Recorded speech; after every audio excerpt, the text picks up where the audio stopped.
नमस्ते साथीहरू, स्वागत छ तपाईलाई आजको नेपाल शेयर बजार अपडेटमा। आजको कारोबारमा नेपाल स्टक एक्सचेन्ज NEPSE मा मिश्रित अवस्था देखिएको छ। बजार सुरुमा केही अंकले बढे पनि कारोबारको अन्त्यतिर नाफा बुकिङका कारण बजारमा दबाव देखियो। आज बैंकिङ, हाइड्रोपावर र माइक्रो फाइनान्स सेक्टरमा उतार चढाव देखिएको छ भने केही कम्पनीका शेयरहरूमा लगानीकर्ताको आकर्षण कायम नै रहेको छ।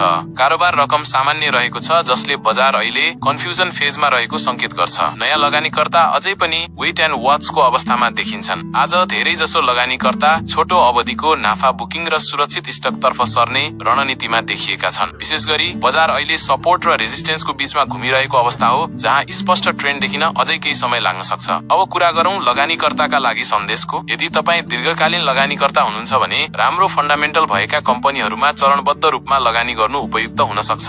र यदि तपाईँ छोटो अवधिको ट्रेडर हुनुहुन्छ भने जोखिम व्यवस्थापनलाई प्राथमिकतामा राख्नुहोस्। अन्त्यमा आजको बजारले एउटै कुरा संकेत गर्छ, धैर्य, अध्ययन र सही रणनीति नै सफल लगानीको आधार हो। यस्तै दैनिक शेयर बजार अपडेटको लागि हाम्रो च्यानललाई सब्स्क्राइब गर्न नभुल्नुहोला। भिडियोलाई लाइक र शेयर गर्नुहोस्। धन्यवाद। भोलिको अपडेटमा फेरि भेटौँला।